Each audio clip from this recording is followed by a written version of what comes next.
service. I'm going to start you off with a question right away. I want you to raise your hand. Question: do you think service today is better or worse than it was 25 years ago? We're not going to talk about your credit union. We're going to talk about all the places you shop and do business. So let's see where you're at. So compare the service you're finding in today's world with what you discovered 25 years ago. If you think it's worse than it was 25 years ago, hands up. You're concerned about service? Okay. Think it's better than it was 25 years ago, hands up. Divided house. Here's what I see when I travel around the country. Like you voted, kind of a mixed bag. I do think some places have really stepped up their service game. I've been very impressed ever since I walked onto this property with the service I've received. Let me tell you about some of the things I see that do concern me, however. Sometimes I stop for fast food. It's not my favorite. My wife is a caterer. She's an amazing cook. But because of my busy lifestyle, sometimes I leave a place and have to scoot to an airplane. I certainly know they're not going to feed me on the plane, so you got to get something. And maybe this has happened to you at the fast food place. You walk in, there's one line that's open. That line is 4 deep, and then it L's toward the door. And you're now number 9 in line at the fast food place. I don't know how you feel about it, but when I walk in and I see 3 registers not utilized, 2 employees talking together, I want to say, hey, I'm not here because it's good, okay? I'm concerned about the state of service. I rent cars a lot. I rented a car when I came here. I rent from a high-profile car company. They position themselves as the best on the planet. Oftentimes they are. Not always. It's in Baton Rouge, went up to the counter to rent my car. There was 1 table, 2 employees, 1 on each end. And I thought it's going to be a slam dunk. There are no customers. I see an envelope. Rick Olson got the key. I'm out of here real quick. I was surprised that it wasn't real quick because this gal had a conversation with her fellow employee about her weekend. And apparently it was quite a weekend. And her friends loving hearing about the weekend. And normally, not a patient guy, but this day I wasn't in a hurry. I thought I'll run a customer service experiment. I'll stand here until she acknowledges me. She didn't shorten her story one bit. She shared every juicy morsel of the weekend. They laughed back and forth. When it was over, she turned away from her friend and looked at me and said, yes. And that was the beginning of our service exchange.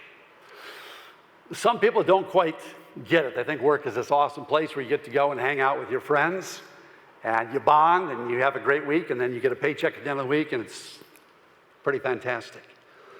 That kind of service bothers me a great deal. We're not going to spend our day today bashing service. We would all have our service horror stories if we wanted to do that. But today I would like to talk to you about exceptional service, world-class service. It has been my privilege for the last 16 years to be the host for CUNA's World-Class Service Leadership Institute. That conference, we go to the Ritz-Carlton. We study the service secrets of the Ritz. We try to figure out what they do, and then we try to figure out how can we apply that to our world. They're very good at what they do. If any of you'd like to come in the future, we do it every summer, and would certainly invite you to come and join us for one of those upcoming programs. I did set some notes out about today. I would encourage you to kind of look along as we go through some things related to world-class service. I'm going to give you a quote from Joe Calloway. Writes a terrific book called Indispensable. It was the book that really turned my head about the importance of looking well outside of our industry to figure out what are the best doing, how are they doing it, what can we learn from them. So here's what he said. If you only want to copy your most successful competitor, hey, have at it. Knock yourself out. Benchmark the most successful companies in your industry. Try and copy them and be prepared to eat their dust. Let's do a reality check. You do not catch and pass your competitor by copying them. You only continue to lag behind. The best sparks for ideas that will put you in the lead in your market are probably to be found outside your market. So in the next few minutes, I'm going to take you on a little spin around the service world to look at what some of the best are doing. So I have a question for you about your service. First question is, are you Ritz-Carlton responsive? I want you to look at the little bubble up in the right corner there. It's the motto for the Ritz-Carlton. It's what they live by. It impacts everything that they do and how they talk to each other and how they talk to their guests. It says, we are ladies and gentlemen, serving ladies and gentlemen. It's a fabulous motto. I asked Brian Grubb, their national trainer, I said, that's a fabulous motto. What does it mean to you? And he said, for us, it means three things.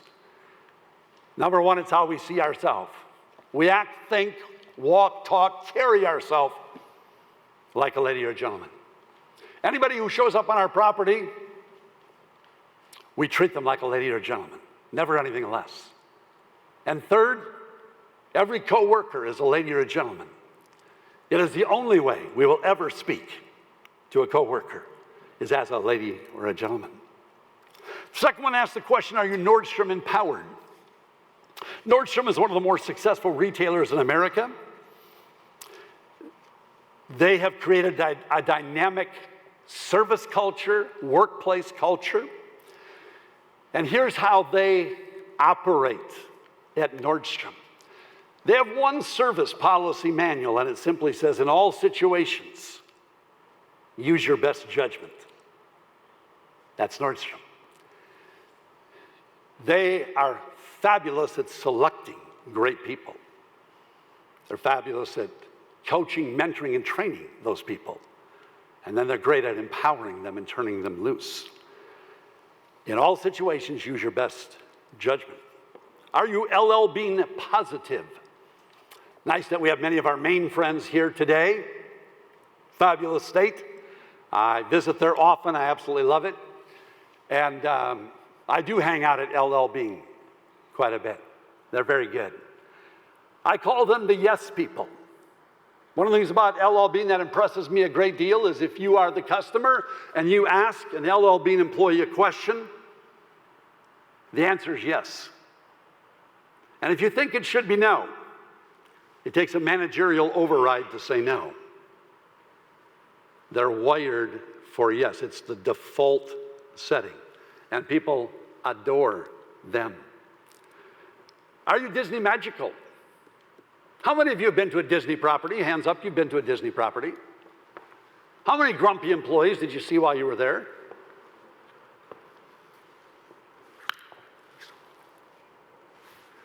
The one that we saw was very short. He was following Snow White through the park. He was the only one we saw. One guy's named Grumpy, and so he's the only one. Let me talk to you about Disney. What would happen if Snow White had a bad day at Disney? Think somebody goes up, puts her arm around Snow White and says, hey, tough day. Hope it goes better tomorrow. No, it probably goes like this. Hey, you just totally messed up 700 little girls. They're going to probably go home and see a professional counselor. Good luck on your next job. You really can't have off days at Disney. They're magical. There's a reason why we drive all the way across the country to go there. It's magical. Are your employees Disney magical? Last one, are they Zappos creative? I don't know how much study you've done on Zappos, but it's one of my favorite companies to study now, and here's the reason I like to study it, especially in the context of our credit union world.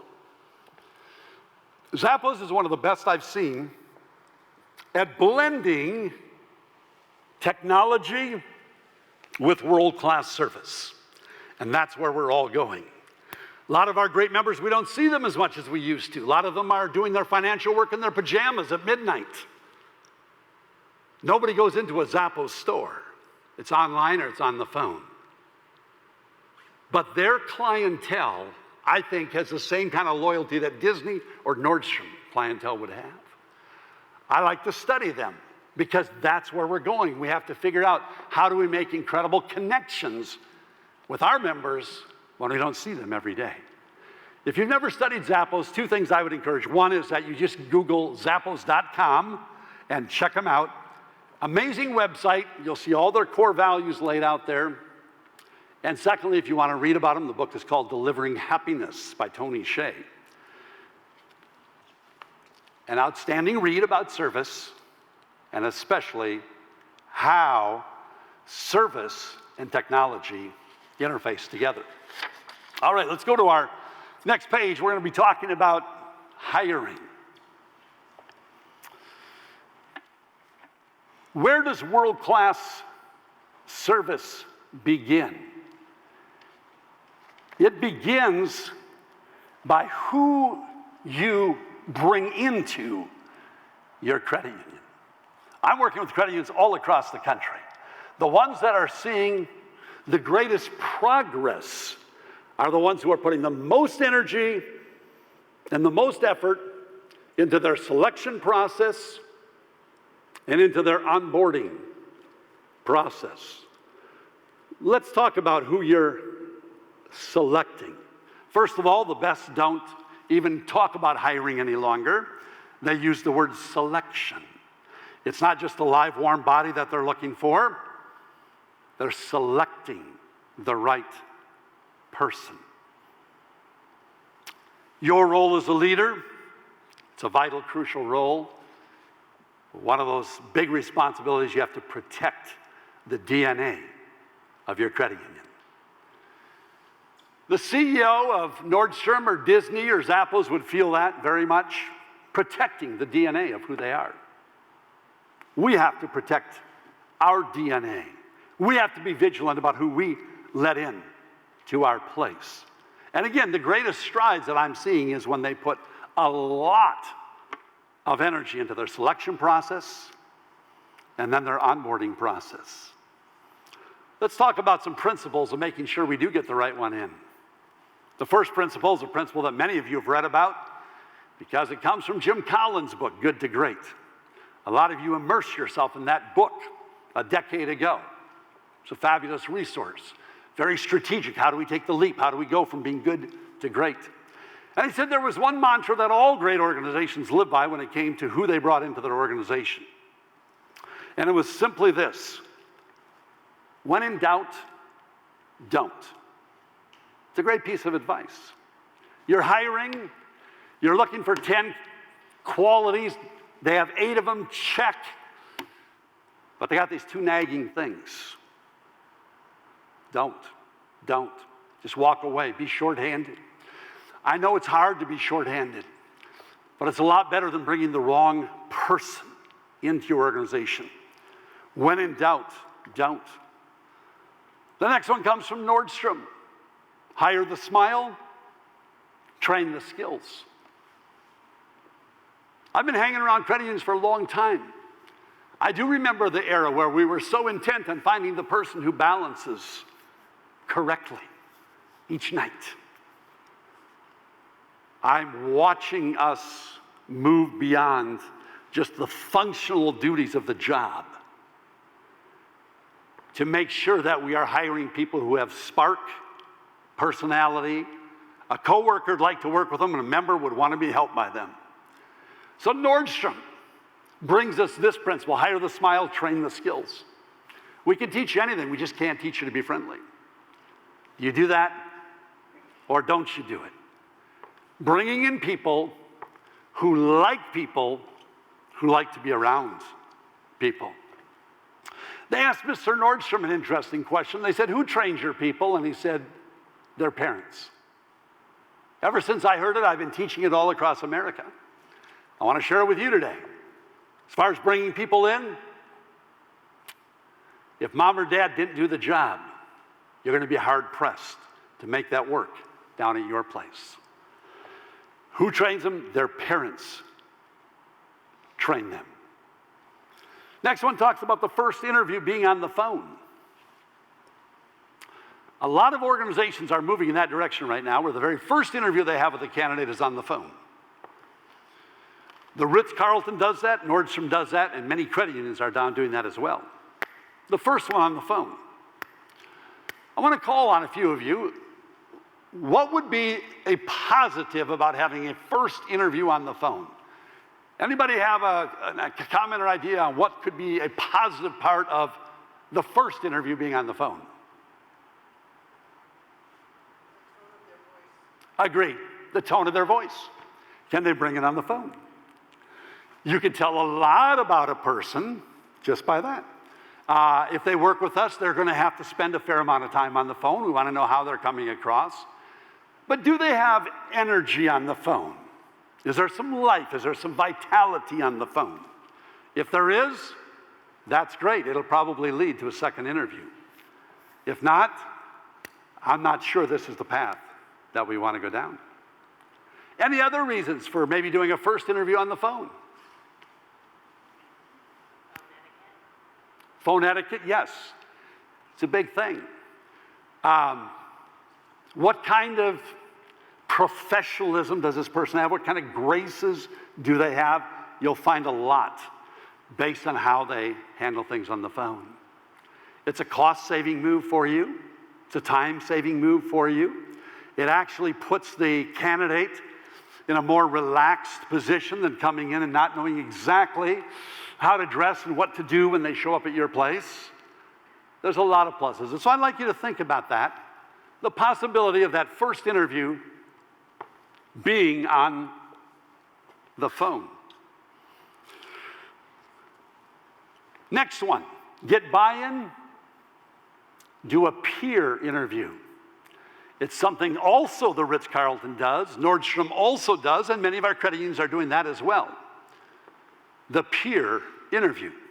Currently, do you know, are any of you doing that in your selection process where the people that are actually going to be working with the candidate end up interviewing them? Any of you doing that at your credit unions? A few of you are. Okay, I'm a huge fan. Let's talk about the pluses of the peer interview. What are some positives about not only HR director, not only manager, not only CEO, but their coworkers or their peer group being a part of the interview process? What are some of the positives about that? I would think the person that's actually doing it. Agreed. There's a realness to that dialogue and discussion. It's very real.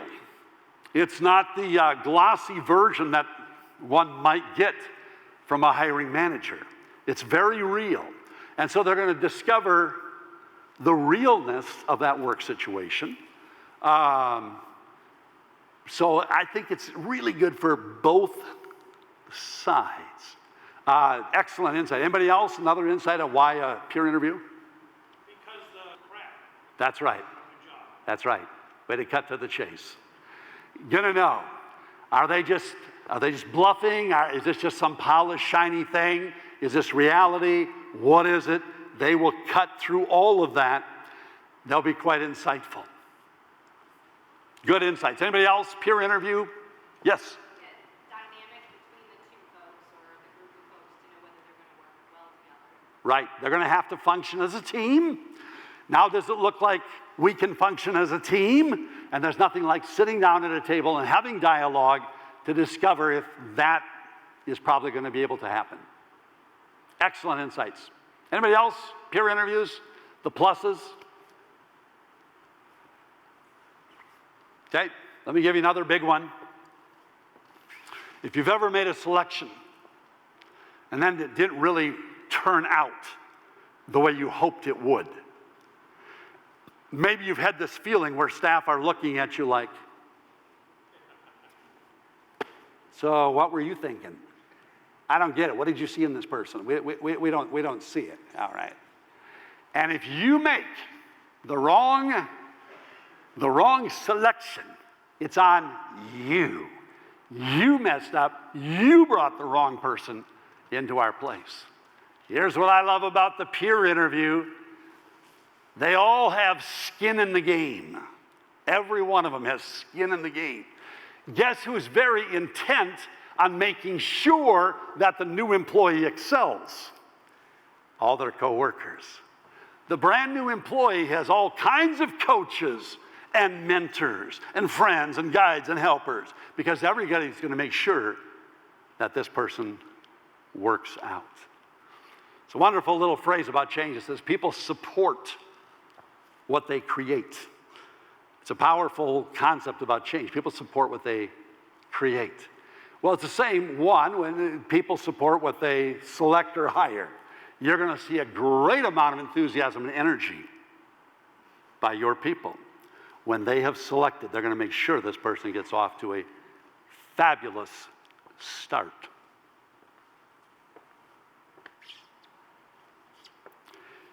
Key questions. Align them with your core values. It's one of the biggest insights I picked up from Zappos in my studies of Zappos. And again, if you haven't looked at them, highly recommend go to Zappos.com, look at their website. It's an amazing website, but be sure that you're looking, because interspersed throughout their whole website are their 10 core values. The core values are some of the best I've ever seen. And what they do in the selection process, they make sure they have questions that are 100% aligned with their core values. So that when you're going through that process, you're being interviewed, they're going to ask questions that relate to every core value you have to make sure that this person is the right cultural fit for your place. So I'm just going to give you an example of two different core values of Zappos. Number two core value of Zappos is embrace and drive change. Now that's a fabulous core value, and that's a great question to be going after in the selection process. I'll tell you who Zappos is not interested in, and they won't hire you.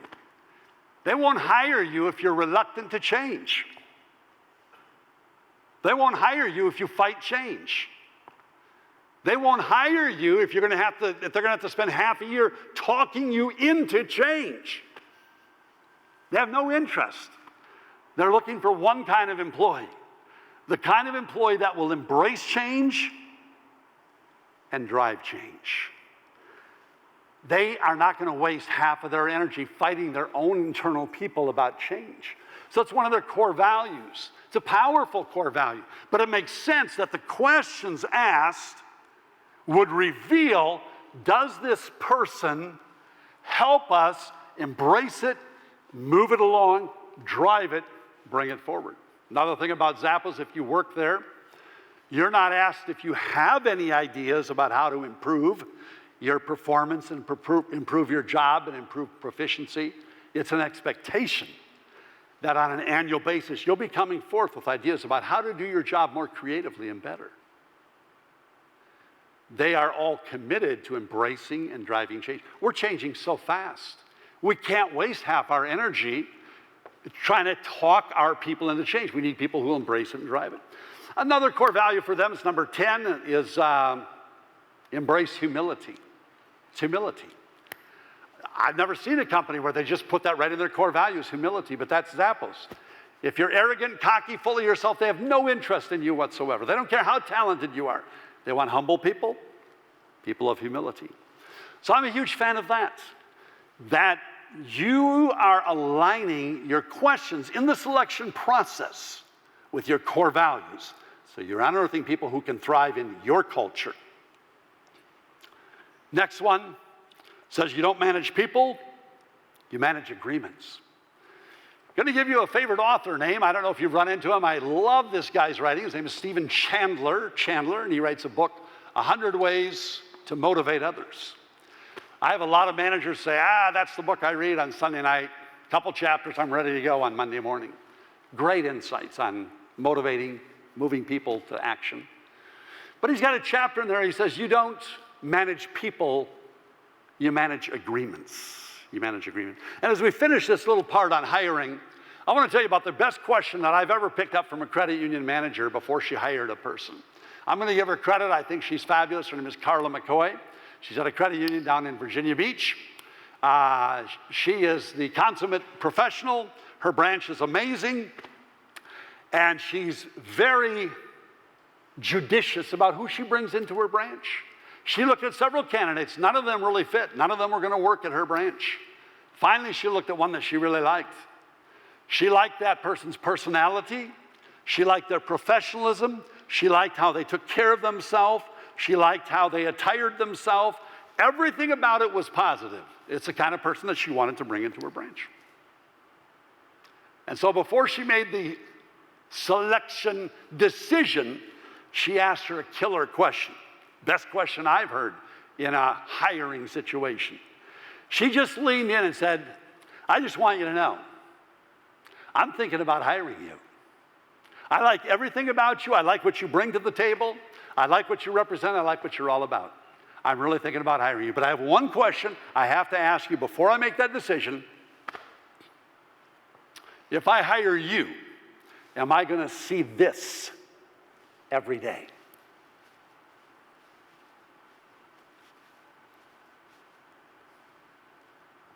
It's a fabulous question. The candidate could say, no. You like my hair?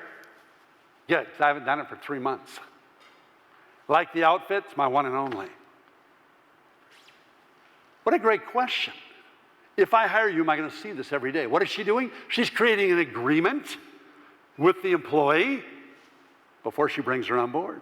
The employee agrees to be a professional every day that she goes to work. Don't manage people, you manage agreements. Let's go to the next page. Onboarding. I mentioned earlier that the biggest strides I've seen in credit unions when it comes to bringing their culture to a whole new level is the work that they're doing in the selection process and then the work that they're doing in the onboarding process. I want you to raise your hand if you've ever worked somewhere in your whole life where day one was a downer. Would you raise your hand? Day one was a downer someplace that you worked? Wow, you people work at awesome places. You work at amazing places that dazzled you from day one. That's awesome. My hand's up. I worked at one. It was incredibly depressing. I went there with a vision that wouldn't quit. I was so excited about it. And day one, why don't you just stand there and throw buckets of cold water on me? I want to talk to you about how do we onboard, how do we make sure that we have a great day one experience. So let me talk to you about what happens when you bring an employee in on day one. You're with them for 2 hours in the morning. Now they have a little break time. What do? 2 things. They go to the restroom. What else do? They call. Who do they call? Somebody's dying to know how it's going down there at the credit union. So they call. Could sound like this. Love it. This place is great. Oh yeah, it's awesome. Yep, love it. Got so much to tell you tonight. These people are absolutely amazing. Remember how great I said they were after the interview? I'm here. They're better. I mean, I got to their back door. There's a mentor there. Super nice person. They're just going to kind of watch out for me. It's my go-to person. Any questions I have, they're going to help me out. They did a little tour of the place. Everywhere I went, people said, "Hey, Rick, nice to have you here." "Hey, Rick, I went to your high school." One guy said, "Hey, Rick, I see you golf. I golf. I want to golf with you sometime." How fantastic. It's day one. These people are great. I've got so much to tell you. Yeah. All right, thanks. Thought I'd give you a report. What a nice call. Or it could sound like this. Yeah, I don't know. All I can say is pray, okay? Just pray. I know at church they got this thing, they call it like a prayer chain. Somebody calls somebody, and then they call somebody else. I'd call them. I'd get everybody involved. I'd get them all praying because I'm not sure. It's just weird. I'm here, and people are looking at me like, who are you? Are you here to take my place? And it just feels creepy, okay? There's nothing set up. There's no plan. 5 o'clock? Possibly, but honey, I'm going to tell you. Yeah, don't be surprised if you see me at noon, all right? I'm not sure I make it to the end of this one. All right. Yeah, thanks. Yeah, bye-bye. It's one of those two calls.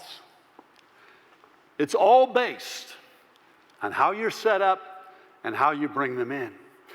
And you can convince a new employee that we believe in world-class service if you don't have a world-class way to bring them into your organization. You better be dazzling them from day one when they come in. So let's look at what we can do to make sure they get off to a tremendous start. First of all, set the stage 1 week in advance. 1 week before they show up, a letter goes out from you.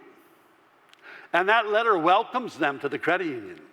And that letter talks about day one.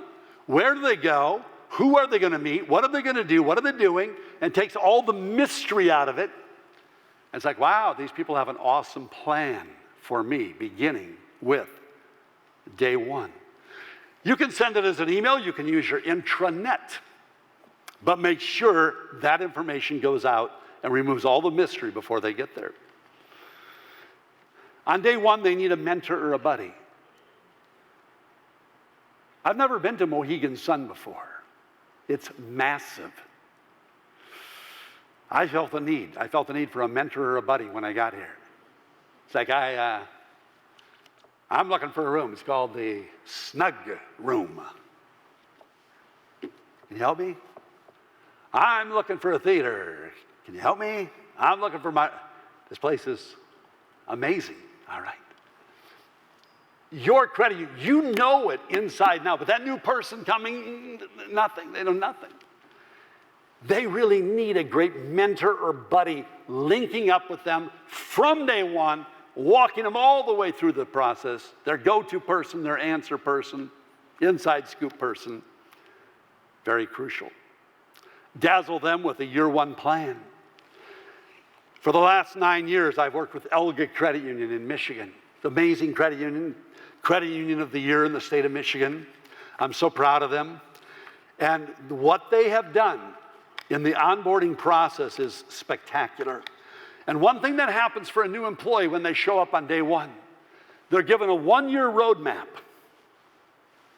And that 1-year roadmap shows what happens on day one, on week one, on month one, and throughout the year to get them established so they can begin to build a fabulous career at their credit union. It shows the whole plan. That means the world to a new employee. They've really thought this out. They have a great plan for how I can be successful at this place. For example, IRA training. You can't dump IRA training on a brand new employee. It's overwhelming. But month 8, that's when they do that. They have checkpoints all through the year, and they check back in constantly. They started this 3 years ago. Since they've started in 3 years, they've lost 2 employees. Their retention numbers are through the roof. They have a better plan for bringing someone in. Next one, don't abandon them on day one. I don't know of a worse thing to do. Take a new employee, put them in a back room with some dog-eared manual that was written in the 70s. Have them read that. Don't do that. Don't do that to them. Let them hear the heart of the CEO. A lot of CEOs in this room. They need to hear your heart. They really do. As soon as possible, day one if possible. Some of them came from a company, they worked in the company for 15 years, they never met the CEO. It's amazing if they meet you right away. Yeah, they need to meet you. They need to sit down with you. They need to hear your heart, your passion, your vision for the credit union. Why are we different? What is a cooperative all about? What does membership mean? That's awesome when they hear that from you. Create a party atmosphere. I know we'll party the day they leave. We'll have cake and we'll celebrate. Why not do it on day one? Hey, You got here. This is awesome. Throw a party the very first day they show up. And how do you make that first day very extra special? Well, I think you use your intranet and you send out a message so everybody knows who's coming. Everybody understands about them. People can talk to them intelligently the first time they meet them. Hey, you went to my high school. Hey, we have the same hobbies. So set them up for success by using your communication to get the word out to them. I would say set up a lunch with your key people. Big word of caution here. Don't let them go to lunch with the wrong people. Not on day one. Don't let them do that. Some of your best, some of your most upbeat, most professional. Yep, it's a great time to send them to lunch with them. Last one just says, don't dump the whole truck on them. Man, that's a lot of information. What I encourage credit unions to do is to have a fabulous day one, and then probably send them home a little early. I'm not sure you need to be keeping them in there till 5:30 on day one. It's information overload. Middle of the afternoon, you thank them for an awesome day one. You're so excited about them being there. Send them home. They can start telling the story to friends and loved ones about what an awesome place your credit union is. Onboarding. All right, let's go to the next one. Service standards. One thing the very best do is they define their service standards. They don't just leave it up to chance. When our folks go to the Ritz-Carlton, one of the things that impresses them a great deal about the Ritz-Carlton is this little card that I hold in my hands called the Credo card.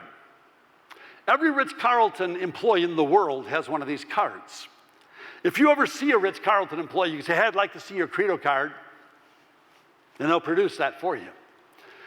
Our credit unions have been so inspired by this that we have credit unions all across the country that are creating amazing Credo cards.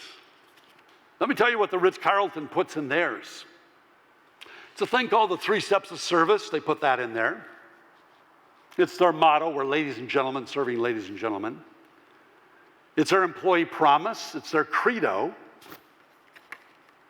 And one of the most important items, they have their 12 commitments to service that they put on here. And every Ritz-Carlton employee in the world knows what these are. And they visit them every morning before they start their day. And these things are living and breathing. And they make all the difference in the world. If you haven't taken time to define your service standards, I highly encourage you. Create your own Credo card. You can Google it. You can Google Ritz-Carlton Credo card. It'll show you what they do. But it's a fantastic thing for us to be doing with our staff. Today, I'm just going to run by 5 of my favorite commitments for external service, and then 5 of my favorite for internal service. So here's 5 commitments of external service excellence. I'm empowered to create unique, memorable, and personal experiences for our members through extraordinary service. Again, I've studied Zappos, Nordstrom, Ritz, LL Bean, Disney, all different, one common denominator for all of them. For every one of them, it's empowered employees. They may do a totally different kind of business, but it's always empowered employees. What does that mean? It's employees who act like owners, not like hired hands. And for us to be the best game in town, we have to have empowered employees. I'll tell you a little secret about the Ritz. Every employee at the Ritz-Carlton is empowered up to $2,000 per day to make things right for a guest. It's pretty amazing, isn't it? $2,000 a day. I'm not here advocating that you do that with your tellers. That's not the message. I do think your tellers deserve to know how much they're empowered and what they're empowered to do, but that's what they do at the Ritz. So it might be handy. I mean, sometime you may find yourself staying at the Ritz. Make sure you have some problems. while you're there, okay? All right. So what does empowerment look like for them? Seldom does it ever get to the point where they're doing anything close to $2,000 to make things right. But here's rather what it does look like for them. It's one of my favorite Ritz stories. Mom and dad, a little boy, stayed at the Ritz. Little guy forgot his pet stuffed giraffe. Devastated. Mama called. Could you send him to us? Absolutely. A few days later, the little boy is very excited as he opens up the box from the Ritz-Carlton. And there's his pet stuffed giraffe. But it wasn't just the giraffe. There was a letter in there, Ritz-Carlton letterhead, from the giraffe to the little boy. Really miss you a lot. They took good care of me while I was away from you. Here are some things that they did to help me. It's very touching. And then that wasn't it either. She went a little further. The gal who put the box together, she took 12 pictures of the giraffe. Little activities that the giraffe did. So there's a picture of the giraffe on the treadmill. One laying by the pool, one of him in the tanning booth, little cucumber over each eye. I mean, how adorable is that? 12 pictures of the giraffe. It's an awesome story, isn't it? That's an empowered employee. She's acting like an owner. The Ritz-Carlton doesn't advertise. They don't need to. They fill up every night. They say our empowered employees are our number one marketing and advertising strategy. I want my staff to be fully empowered, to understand that every time somebody stands in front of them, they're acting like an owner, not a hired hand. We're going to create a great experience for them. Number two, attitude is everything. I promise to choose the right one. Question for you, is it possible for somebody to work at your credit union and show up every day with a great attitude? Is that a doable deal?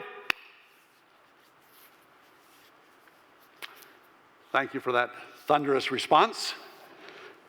I'm not going to answer for you. I don't work where you work. I'll answer for me. Imperative that I show up every day with a good attitude. Can you see why that would be important? What if I didn't?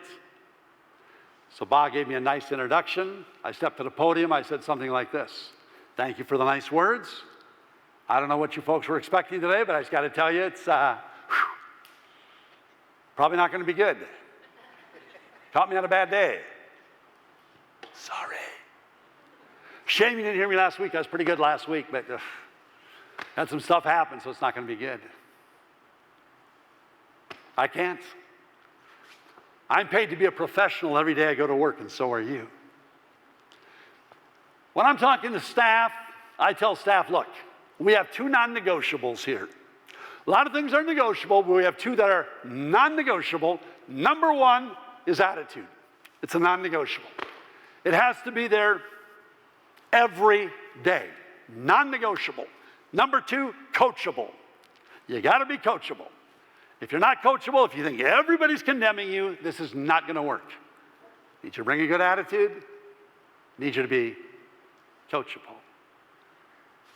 Let's talk about how attitude impacts everybody, because it does. It impacts everybody. Pretend like we all work together. I work with you. You're at your workstation. I'm going to walk through the door. This is the door. I'm going to walk through the door. I'm going to walk in twice with two different attitudes. Let's see how it impacts everybody. Rick Olson, showing up for work. Take one.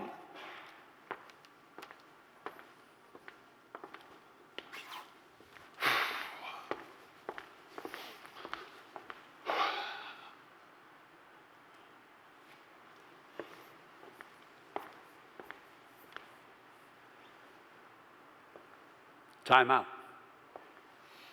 Been here 4, 5, 6 seconds. Have I had any impact on this team of workers this morning? What are you feeling? What does it feel like? It's going to be a long day. We're going to have to dance around Olson one more time today. If you ever see that behavior by anybody at your place, anybody at your place, you have my permission to say the following: thank you very much for bringing all your issues with you.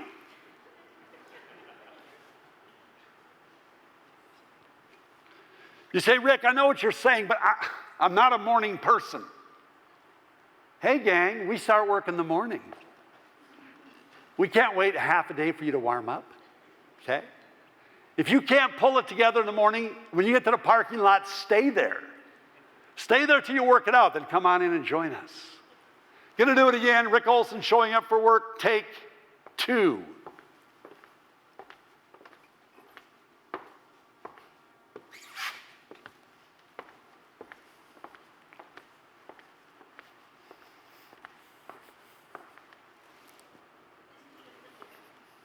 Any difference?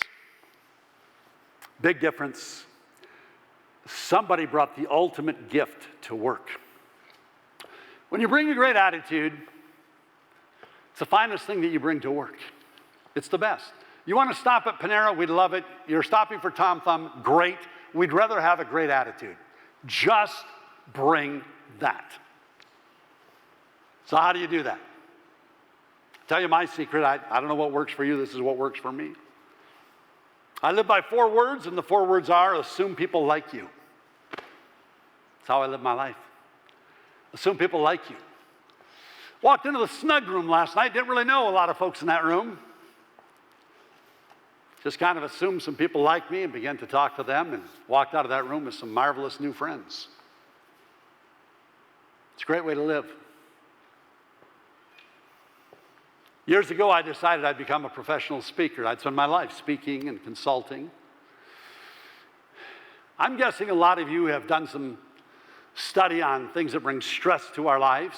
If you ever look at it, it's fascinating. They'll give you a chart and they'll list all the things that bring stress to your life.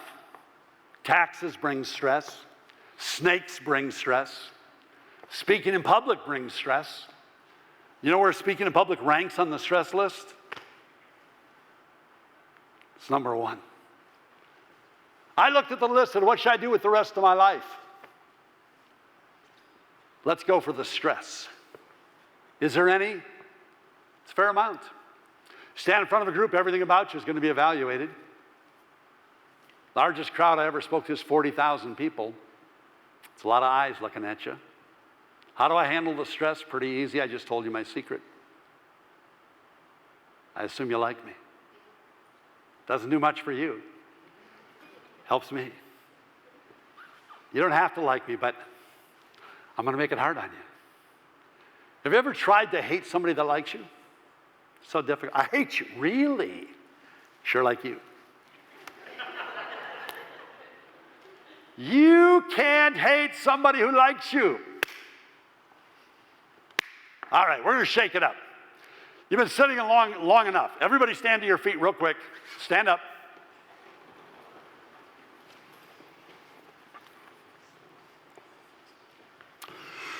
We're going to practice what we just learned. We're going to practice assuming that people like us. Some of you, it's easy. You lived your whole life with a healthy self-esteem. You were convinced the whole world was crazy about you, and good for you. Some of you didn't grow up that way. You're never quite sure how people feel about you, so we're all going to practice together. So before we go any further, you're going to start wandering around this room. You're going to go to 3 people you've never met in your life, look them right in the face, put your hand out, smile at them, and say, I'm glad you like me. That's your homework. 3 of them. Get going. Go meet them. 3 of them.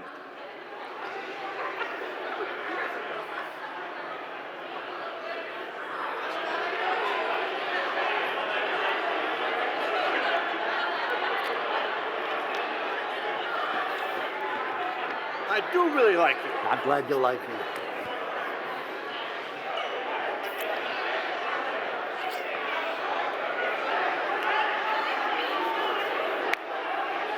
Glad you like me. Good to see you again. Thank you. You too.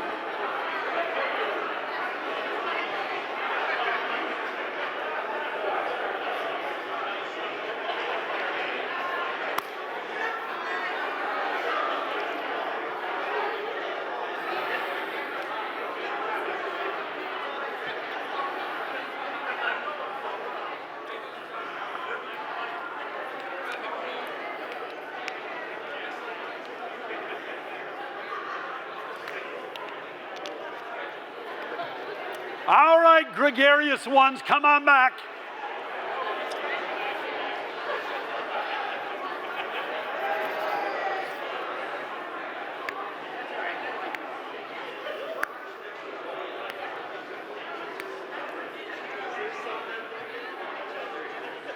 A couple of minutes ago, it felt like a seminar.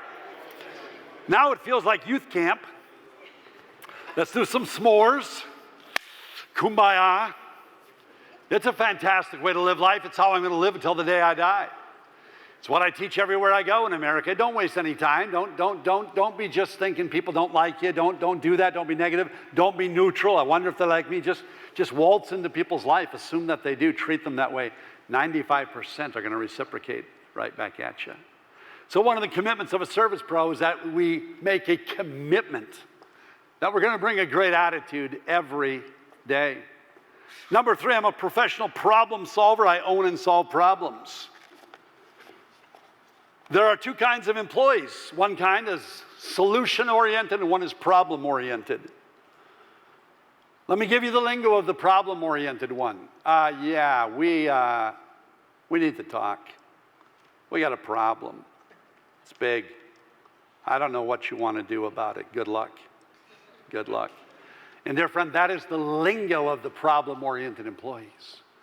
We need to have employees who have a fixation with solving problems. So one of the commitments is I'm committed to solving problems, not dumping problems on someone else. I build strong relationships and create members for life. We're not in this for the short haul. This is my 27th year of consulting. I love it. I'm doing business today with the offspring of people I did business with 2 decades ago. It's fantastic. Relationships for life. I have credit unions across America. I've worked with them 9 years, 10 years, 7 years, 5 years. Ongoing. It's not just a quick in and out kind of thing. Building relationships for life. Next one says, I'm proud of my appearance, language, and behavior. Here's my thoughts on appearance. I've had the privilege of speaking in 50 states, and this is one of the conclusions I have come to. Some employees seem to sleep a little late in the morning.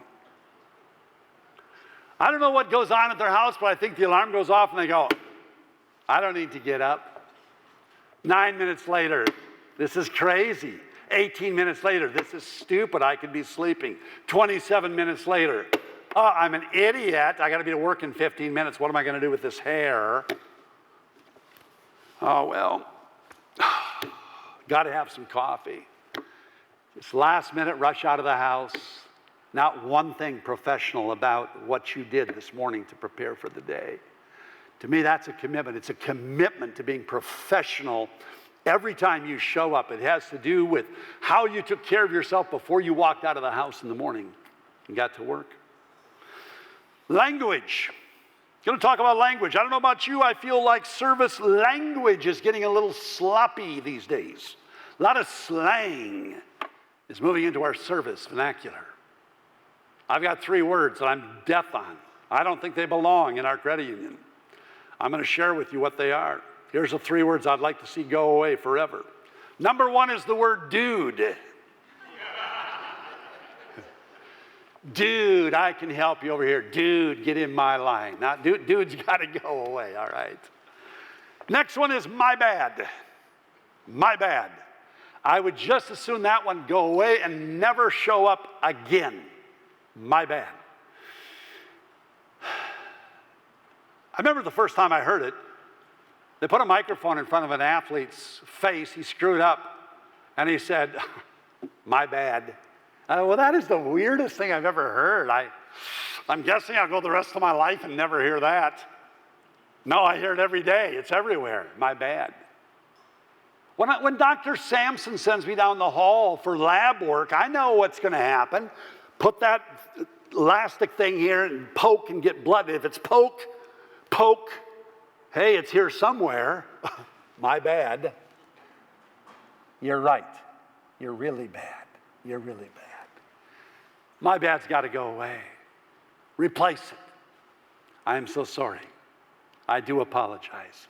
Please accept my apology. Be professional. in your speech. Last one, if I haven't stepped on your toes yet, I might now. No problem. No problem. It's everywhere. Don't like it? I'll tell you why I don't like it. I hear no problem when I give somebody a sincere compliment. Hey, you went after to do this. When I came to this conference, one of the guys that's been extremely helpful to me is Nicholas. Nicholas has been awesome. So many details. Did it all, okay? I appreciate that. I know he went extra. I know he went beyond. So when I see a guy like Nicholas, I want to tell him, hey, you went the extra, and thank you. Nicholas had a very classy response for me when I shared that with him. But let me tell you what leaves me empty. If I say to somebody, you came in early, thank you. You put out a lot to make it, thank you. And I hear this, no problem. Leaves me cold. Leaves me cold. To me, it's like, wow. It really wasn't a problem. It was almost a problem. I thought it might become a problem. Went right up to the edge of becoming a problem. But fortunately, at the last minute, it didn't become a problem. So, no problem. I'm going to encourage you, be classy. Be classy in your response. You are so welcome. Thank you very much. It's my pleasure. Take the high road. People are handing us the second most important thing in their life, their finances. And they want to know that we're professional in every way. 5 commitments of internal service professionals. I know a lot of you came with people that are from your credit union. I think that's awesome. If you came with some people from your credit union, make eye contact with them and then look back at me. So go ahead and look at the neighbors and look back at me. All right? I want to talk to you about the eyes you just looked in. I think you just looked in the eyes of the most important members you serve. That's his eyes you looked in. You and I grew up hearing 2 things a lot. Customer's always right, customer comes first. A brave man in Texas wrote a book called The Customer Comes Second. And he said, I've never seen a company that dazzles their customers without first treating each other in a great way. This is where world-class service starts, right here. So I'm going to give you 5 commitments of an internal service person. If you drop the ball, I will pick it up. It's one of my favorite illustrations of teamwork. You and I, we're on the same team. We're going down to the end zone. This is the football. We're trying to score. Close to the end zone. Somebody in our team drops the ball. Nobody picks it up. We all lose. If somebody in our team drops the ball, nobody picks it up, we all lose. But if somebody in our team drops the ball and somebody else on our team picks it up, we all win. And that's a commitment of an internal service person. If you drop the ball, I'm going to pick it up. Number 2, if I have a concern, I will speak directly to you, not others. This is one of the healthiest things you can ever bring into your organization.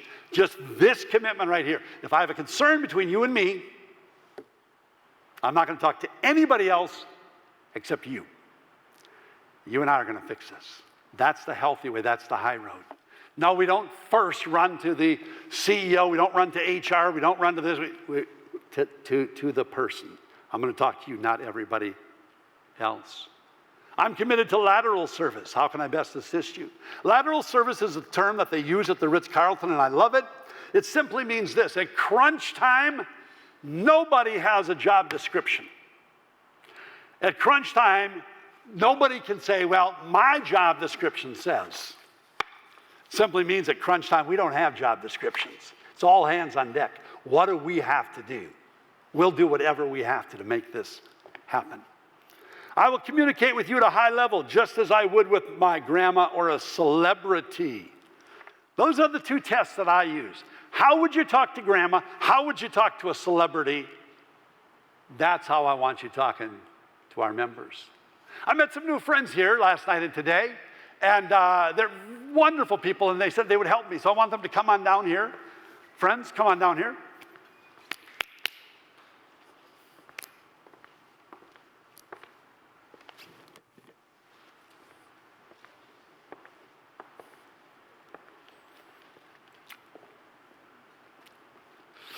So I have my mic, but I'm going to give you guys a mic here as well.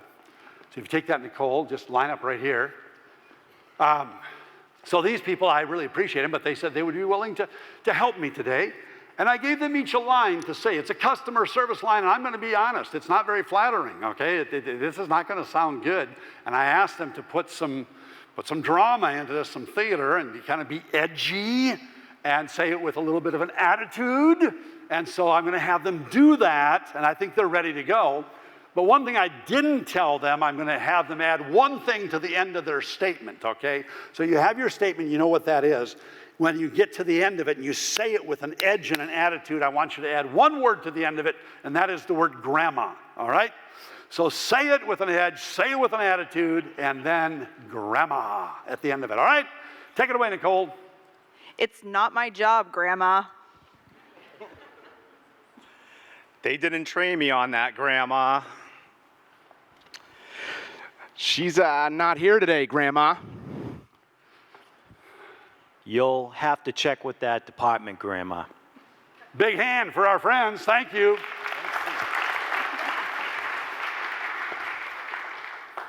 As the four of you walk back, I'm going to talk to you as you walk back. How did that feel to say that to Grandma? My guess is it felt a little creepy, and that's, you probably had an image of Grandma in your mind. It's like, oh my word, this is horrifying to even think about talking to Grandma this way. The bottom line, if you wouldn't say it to Grandma, don't say it to a member. How do I talk to a member? I talk to a member like I would my grandma. I talk to a member like I would a celebrity. Last one says, I'll love my job. I'm going to tell you who I don't want to work by. It's the person who doesn't love their job. How do you know when somebody doesn't love their job? It's what they say. Here's what it sounds like. Oh, my word. It's only 2 o'clock. We're never getting out of here. Oh, my word, it's only Wednesday. Friday's never coming. I don't want to work beside you. I want to work beside somebody that loves their job. Okay. 5 commitments of a service pro. Last page, just a couple minutes on this. We're going to get you up for your break. Last one talks about coaching. I've worked with credit unions for over 25 years. This is the area where I have put most of my energy in the last dozen years, is coaching. Every credit union I know has awesome things on their wall. They have great mission statements and vision statements. They have clear goals for service and sales. How's it working?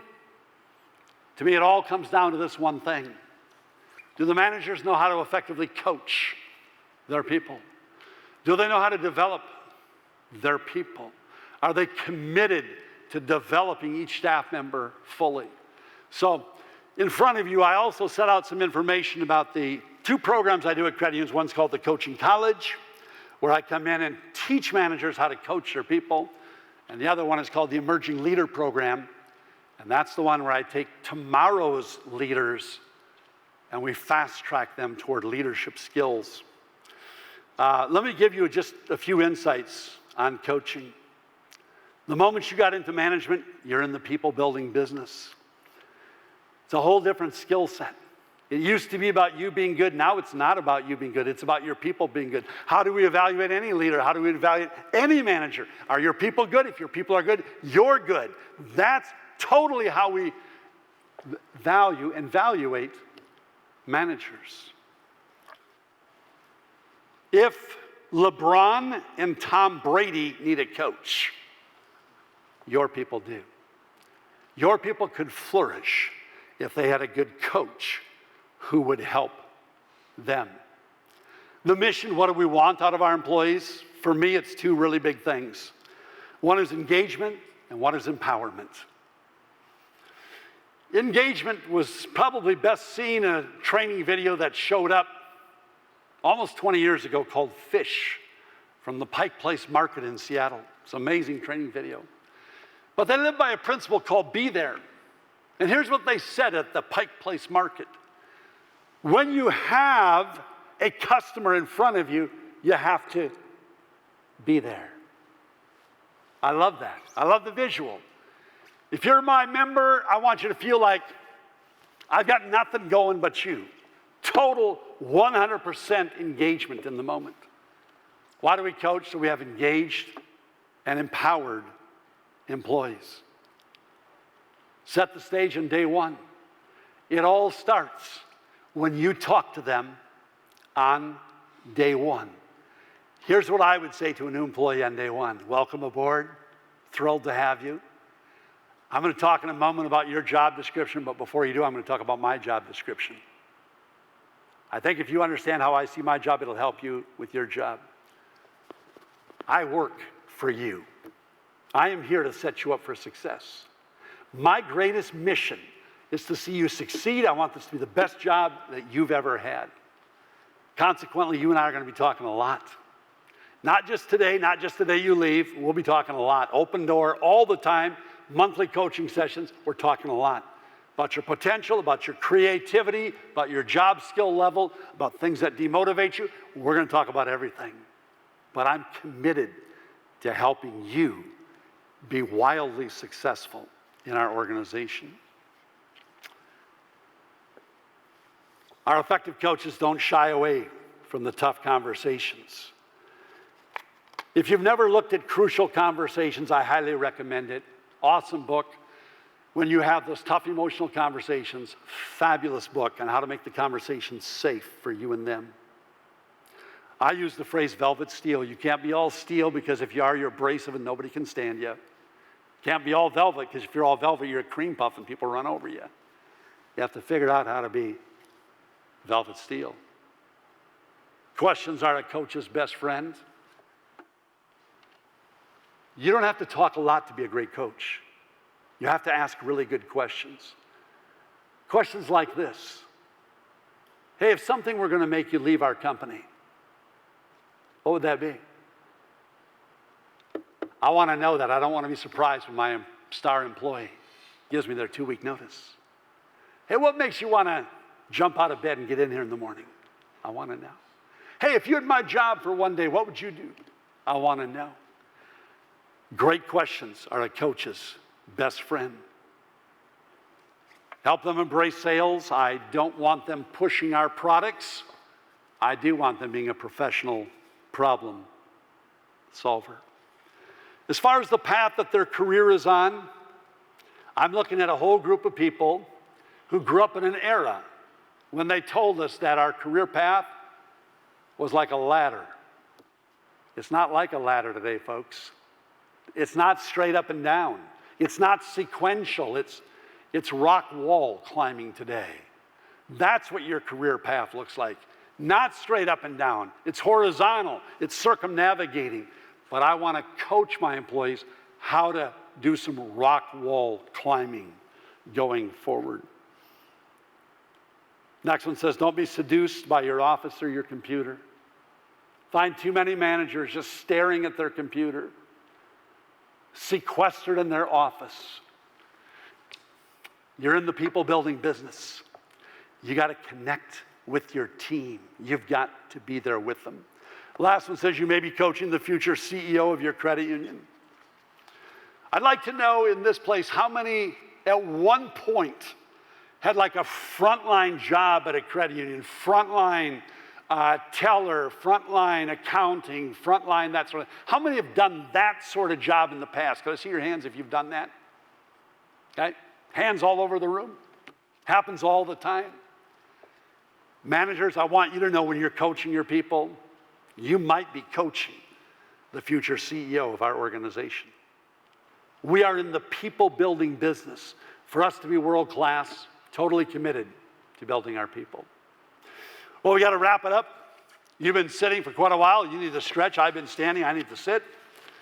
I do have to sneak out fairly soon to catch a flight, but I'm going to hang around a little bit. If you have any questions, let me know.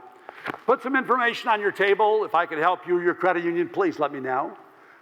Best thing, probably just give me a card and I'll get you some information about how we can help you. But I do a lot of work with managers and future managers, preparing them. So if you're interested at all, just give me a card and I'll get you some information about it. It's been a joy to be here. Have a fantastic couple days. Thank you.